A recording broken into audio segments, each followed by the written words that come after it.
उस रात पहाड़ पहली बार मुझे देख रहे थे और मुझे साफ महसूस हो रहा था कि अगर मैंने पीछे मुड़कर देखा तो मैं कभी जिंदा नीचे नहीं लौटूंगा। हवा में बर्फ घुली हुई थी, इतनी ठंडी कि सांस लेते समय फेफड़े भीतर से कटते महसूस हो रहे थे। दूर अंधेरे पहाड़ों के बीच कहीं एक घंटी बज रही थी, धीमी भारी, जैसे कोई सदियों पुराना मंदिर बर्फ के नीचे दबा हो और उसकी आत्मा अभी भी जाग रही हो। मैंने अपने बैग की स्ट्रैप कसकर पकड़ी और पीछे मुड़कर देखने की गलती कर दी। सफेद धुंध के बीच एक आदमी खड़ा था, लंबा कद, कंधों पर काले ऊन का चोगा और उसकी आंखें पूरी तरह सफेद। वह मुस्कुराया। तुम आखिरकार आ ही गए, आरव। मेरे पैरों के नीचे की बर्फ अचानक दरक गई और उसी पल मेरी नींद खुल गई। दिल्ली की सर्द सुबह धुएं और हॉर्न से भरी हुई थी। कश्मीरी गेट बस अड्डे पर भीड़ अपने अपने सफर में डूबी हुई थी। कोई ऊँघ रहा था, कोई चाय पी रहा था, कोई फोन पर झगड़ रहा था, लेकिन उन सब के बीच मैं अकेला खड़ा था। मेरे हाथ में एक पुराना नक्शा था, इतना पुराना कि उसके किनारे टूट चुके थे। नक्शे पर सिर्फ एक जगह लाल स्याही से घिरी हुई थी, अस्थिर घाटी। मैंने यह नाम पहले कभी नहीं सुना था। 2 हफ्ते पहले यह नक्शा मुझे मेरे दादाजी के पुराने संदूक में मिला था। उसी संदूक में एक डायरी भी थी। आखिरी पन्ने पर सिर्फ एक लाइन लिखी थी, अगर कभी घंटियों की आवाज तुम्हें पहाड़ों तक बुलाए तो वहां मत जाना। और उसी दिन से हर रात मुझे वही घंटियां सुनाई देने लगी थीं, धीमी, भारी, डरावनी। भाई साहब, चढ़ना है तो जल्दी करो। कंडक्टर की आवाज ने मुझे ख्यालों से बाहर निकाला। बस छोटी थी और उसकी हालत ऐसी लग रही थी जैसे अगला मोड़ उसका आखिरी हो। ऊपर रस्सियों से बंधे बैग हवा में हिल रहे थे। मैं बस में चढ़ गया। अंदर सिर्फ 6 लोग थे। एक बूढ़ी औरत जिसकी आंखें बंद थीं मगर होंठ लगातार कुछ बुदबुदा रहे थे। एक जवान लड़का जो कैमरा साफ कर रहा था।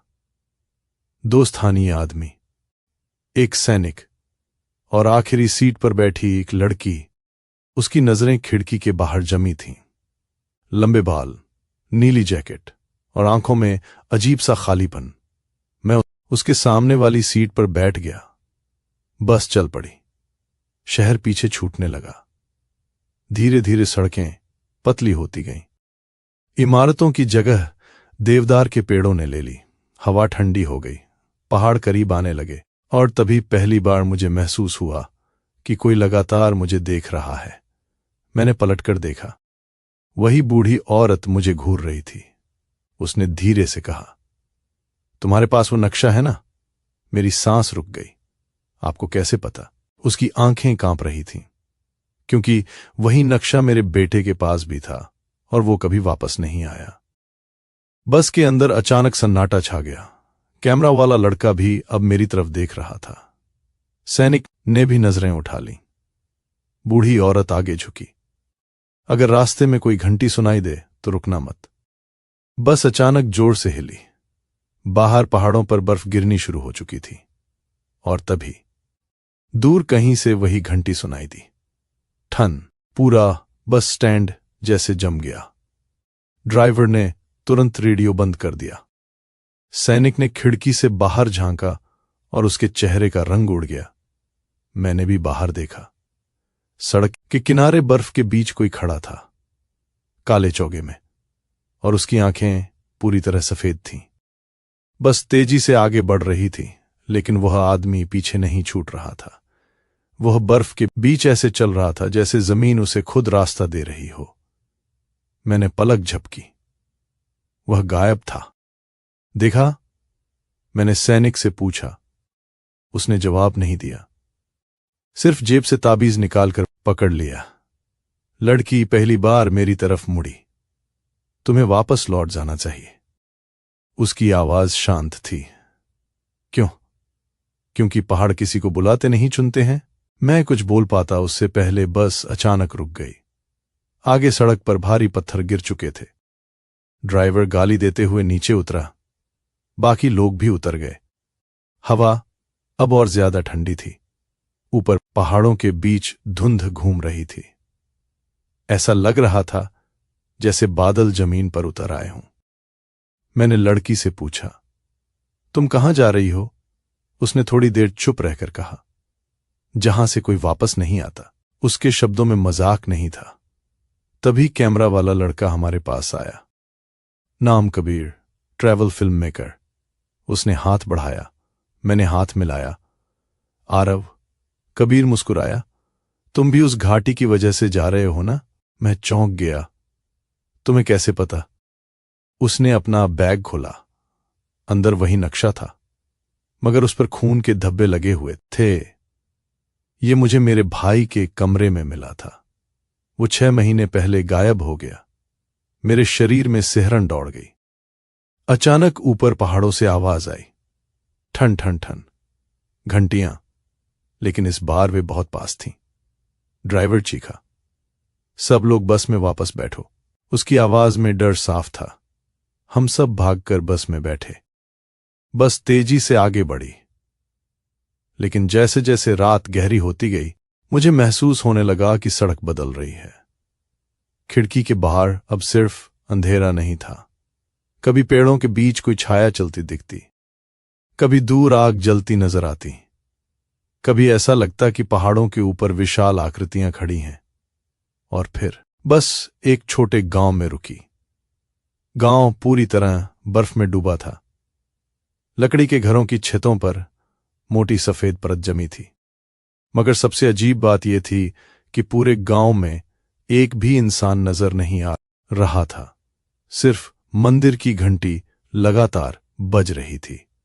ड्राइवर ने कांपती आवाज में कहा, हम यहां रात बिताएंगे। लेकिन गांव खाली क्यों है? मैंने पूछा। ड्राइवर ने मेरी आंखों में देखा। क्योंकि सूरज ढलने के बाद यहां कोई बाहर नहीं निकलता। गांव में कदम रखते ही मुझे ऐसा लगा जैसे कोई हमें छिपकर देख रहा हो। हर खिड़की बंद थी, हर दरवाजा भीतर से जड़ा हुआ। हवा में लकड़ी जलने की हल्की गंध थी। हम एक पुराने सराय जैसे घर में पहुंचे। अंदर सिर्फ एक आदमी था, सफेद दाढ़ी, झुकी हुई कमर और आंखों में थकान। उसने बिना कुछ पूछे दरवाजा बंद कर दिया। रात में बाहर मत निकलना, उसने कहा। क्यों? कबीर ने पूछा। बूढ़ा कुछ सेकंड चुप रहा, फिर बोला, क्योंकि धुंध आज फिर नीचे उतरेगी। उस रात खाना खाते समय किसी ने ज्यादा बात नहीं की। बाहर हवा की आवाज लगातार तेज होती जा रही थी। खिड़कियों पर बर्फ जमने लगी थी। मैं सो नहीं पा रहा था। आधी रात के करीब मुझे फिर वही घंटियां सुनाई दी, ठन ठन। मैं धीरे से उठा। बाकी सब सो रहे थे। खिड़की खोली। बाहर पूरा गांव धुंध में डूबा हुआ था और उसी धुंध के बीच लोग चल रहे थे। दर्जनों लोग सफेद कपड़ों में, धीरे धीरे मंदिर की तरफ बढ़ते हुए। उनके पैरों के निशान बर्फ पर नहीं पड़ रहे थे। मेरा गला सूख गया। मैंने पीछे से आवाज सुनी, उन्हें मत देखो। वह वही लड़की थी। वे कौन है? उसने जवाब दिया, जो पहाड़ों में खो गए। मैंने उसकी तरफ देखा। तुम्हारा नाम? मीरा। वह खिड़की के पास आकर खड़ी हो गई। सदियों पहले यहां एक राज्य था, पहाड़ों के बीच छिपा हुआ। लोग कहते हैं वहां ऐसी शक्ति थी जो इंसान को अमर बना सकती थी। फिर उस राज्य ने खुद को दुनिया से छिपा लिया। बाहर धुंध और गहरी हो गई। मीरा ने धीरे से कहा, और जो उसे खोजने जाता है वो कभी वापस नहीं आता। तभी नीचे से जोर की चीख सुनाई दी। हम दोनों भागकर नीचे पहुंचे। सराय का दरवाजा खुला हुआ था। बर्फ अंदर तक आ चुकी थी और सैनिक गायब था। सिर्फ उसके जूतों के निशान बाहर तक जा रहे थे, सीधे धुंध की तरफ। सुबह होते ही गांव वालों ने सैनिक को खोजने से मना कर दिया। जो धुंध में चला जाए वो वापस नहीं आता, बूढ़े सराय वाले ने कहा। लेकिन कबीर रुकने वालों में से नहीं था। अगर हम अभी लौट गए तो सारी जिंदगी पछताएंगे। मैं भी जानता था कि अब पीछे लौटना मुश्किल है। दादाजी की डायरी, नक्शा, घंटियों की आवाज सब मुझे आगे ढकेल रहे थे। मीरा कुछ देर चुप रही, फिर बोली, अगर जाना ही है तो शाम से पहले घाटी पार करनी होगी। हम 4 लोग निकल पड़े, मैं, कबीर, मीरा और बूढ़ा सराय वाला, जिसने आखिरी वक्त पर हमारे साथ आने का फैसला किया। पहाड़ों का रास्ता बेहद खतरनाक था। एक तरफ गहरी खाई, दूसरी तरफ बर्फ से ढकी दीवारें, हवा इतनी तेज कि कई बार संतुलन बिगड़ जाए। लेकिन असली डर रास्ते में नहीं था। असली डर था उस अजीब खामोशी में। कोई पक्षी नहीं, कोई जानवर नहीं, सिर्फ हवा। घंटों चलने के बाद हम एक विशाल दर्रे पर पहुंचे।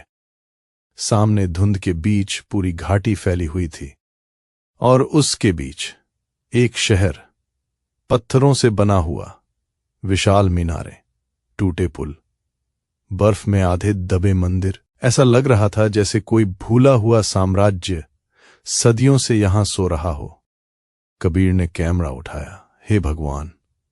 मीरा के चेहरे पर डर साफ था। यही है अस्थिर घाटी। मैंने नीचे शहर को देखा और अचानक मुझे महसूस हुआ कि मैंने ये जगह पहले भी देखी है, सपनों में, बार बार। तभी दूर सबसे ऊंची मीनार पर कोई आकृति दिखाई दी। काले चोगे में वही सफेद आंखें। वो हमें देख रहा था और फिर उसने हाथ उठाकर जैसे हमें बुलाया। हम घाटी में उतरे तो हवा अचानक बदल गई। ऊपर पहाड़ों की ठंड यहां और गहरी थी। हर सांस के साथ ऐसा लगता था जैसे धुंध भीतर तक घुस रही हो। शहर करीब से और भी विशाल लग रहा था। पत्थरों की दीवारों पर अजीब चिन्ह बने हुए थे। कुछ जगहों पर विशाल मूर्तियां थीं जिनके चेहरे टूट चुके थे। बूढ़े सराय वाले ने कांपते हुए कहा, ये वही चिन्ह हैं जिनका जिक्र पुरानी कथाओं में था। कौन सी कथाएं? मैंने पूछा।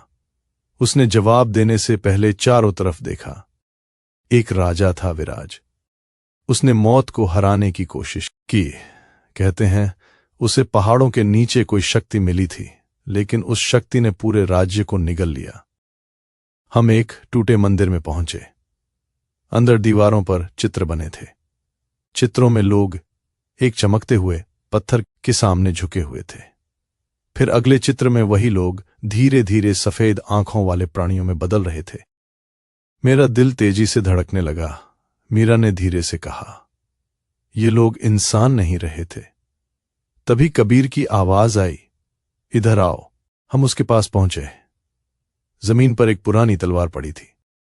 तलवार के पास एक कंकाल पड़ा था और उसके हाथ में कैमरा। कबीर का चेहरा सफेद पड़ गया। ये मेरे भाई का कैमरा है। उसकी आंखें भर आईं। मैंने कैमरा उठाया।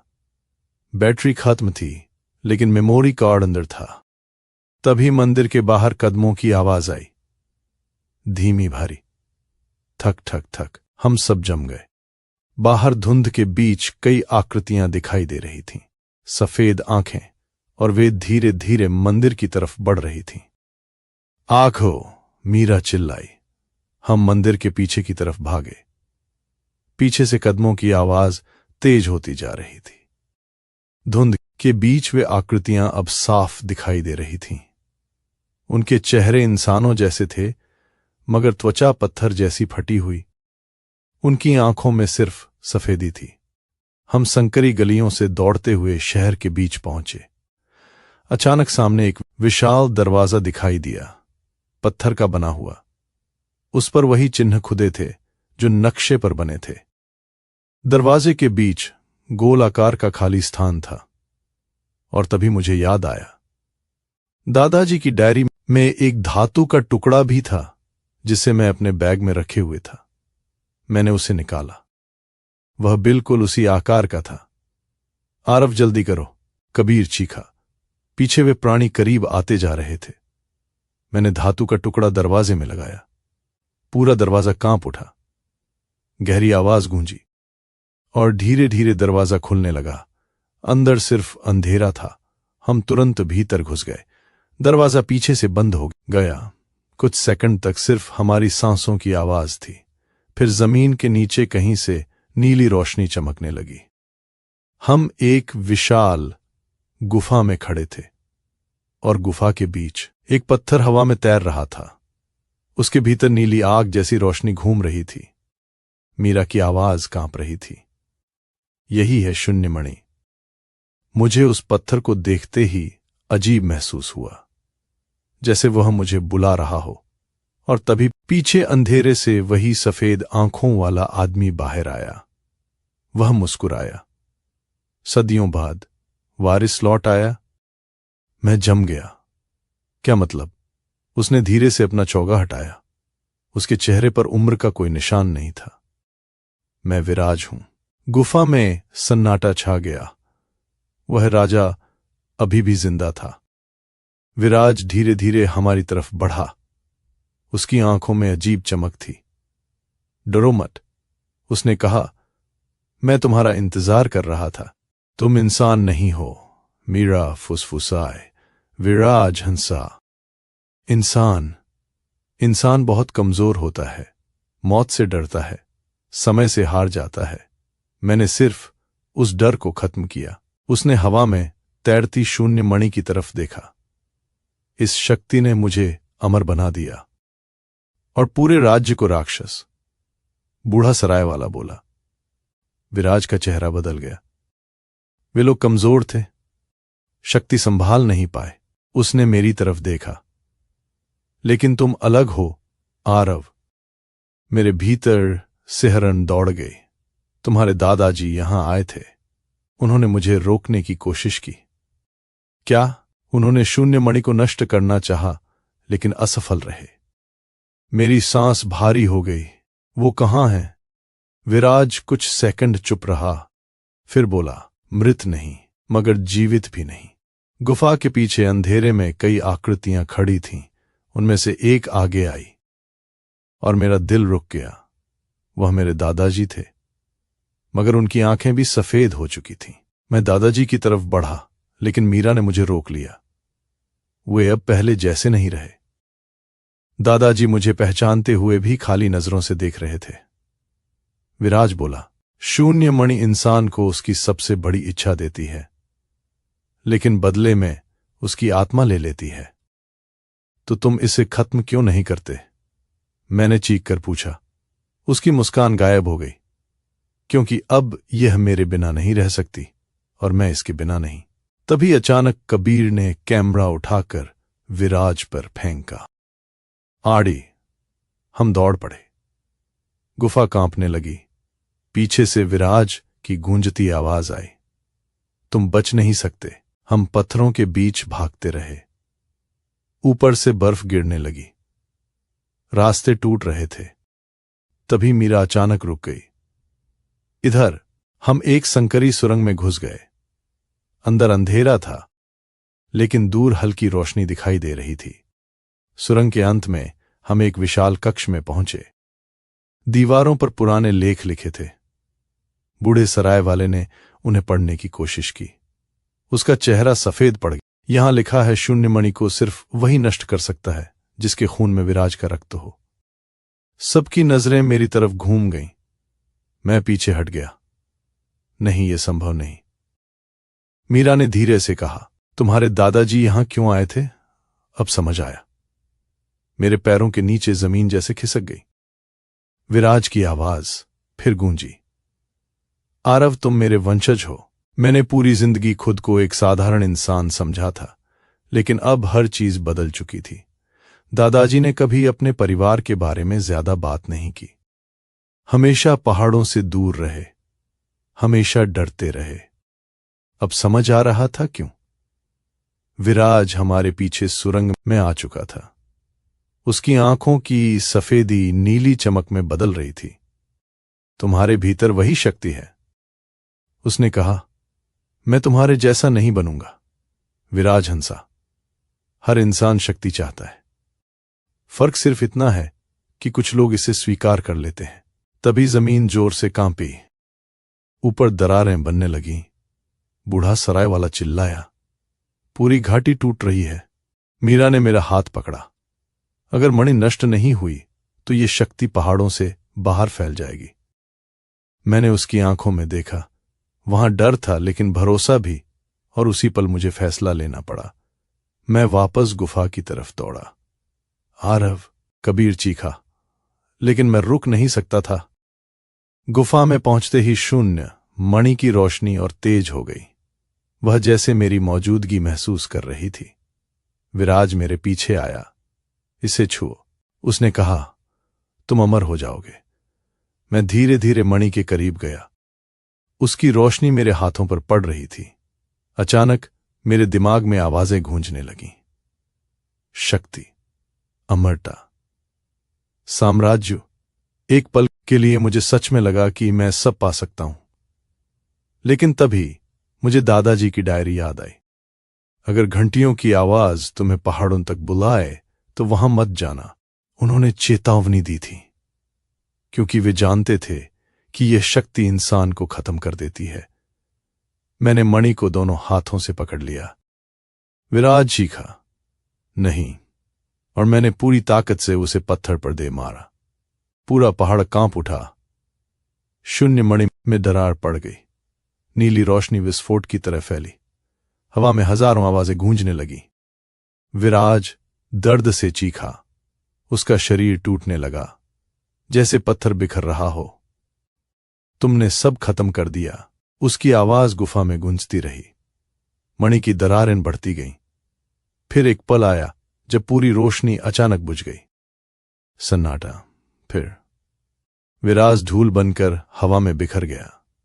गुफा टूटने लगी। मैं भागा। पीछे पूरी घाटी ढह रही थी। विशाल मीनारें गिर रही थीं। बर्फ के तूफान उठ रहे थे।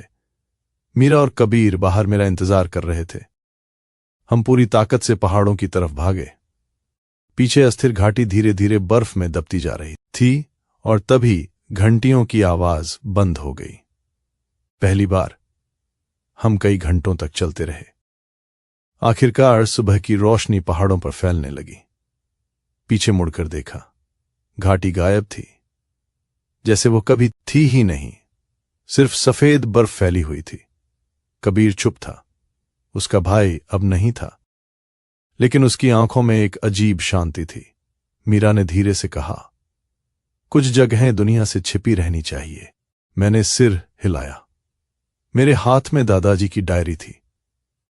हवा उसके पन्ने पलट रही थी। आखिरी पन्ने पर अब एक नई लाइन उभर आई थी। धुंध खत्म हो चुकी है। मैंने आसमान की तरफ देखा। पहाड़ अब शांत थे।